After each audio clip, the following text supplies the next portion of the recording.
your group has been trying to get the information out to the general public in Ventura and Southern California and nationwide. And what was it, 2 weeks ago was the 225th anniversary of the Ventura mission, which had Cardinal Mahoney come up as sort of the headliner. And you organized an event, a silent vigil, I guess you would call it, after the Mass that they had down there. And we have some video of that, and if the control room can go to that disc, we'll show the video of that, and I think our mics will be open and we can talk about it. I attended it and I had my friend shoot video, but if you look real closely, there are people carrying picket signs, informational picket signs, walking. I think they were having lunch in front of the Knights of Columbus, wasn't that right? Yeah, it was a little parish meal after they had their Mass on Main Street.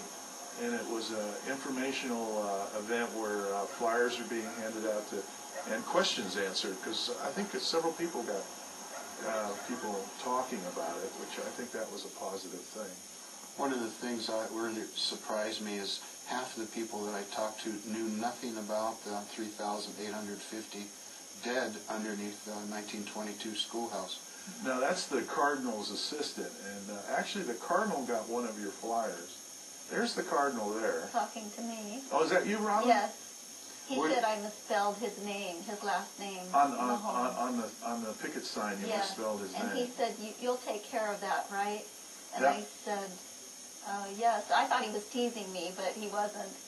I didn't do that intentionally, but that's all he asked. He didn't ask anything else. He didn't ask me why we were there. He just said that I had misspelled his name, and would I please correct that? Oh my gosh, that's what he carried away from. Yes. All this information we were throwing at him. Well, Steve talked to him after that a little bit. I got 3 seconds with him as he walked by, and I asked him if he could talk a little bit about the graves underneath the schoolhouse, and he turned to me and said, "I know nothing about that." And I said, "Well, Cardinal, can I at least give you a flyer that explains some of it?" And he showed me somebody already had given him a flyer. He said, "Thank you, I already have one." And he turned around and walked away. It didn't sound very positive then. Well, I think he's used to saying, "I don't know anything about that." I think right there he just got the flyer and he has it in his hands, and the camera guy was panning with him, and he's folding it up there with his assistant. There was really an interesting pictorial history on the inside of Knights of Columbus there, where they had put historic photographs of the mission all the way around on the walls. And I had walked in, and every picture that they had that slightly showed the cemetery next door, that they had cropped the photograph so that the cemetery didn't show any place. Is that right? It was an incredible parish in denial. They're trying to rewrite history, it sounds like. They don't want anybody to know that there's a schoolhouse on top of 3,850 graves, because you might have to think about something. Well, what did you feel like, Robin, that day? I was there and had my friends shooting some video.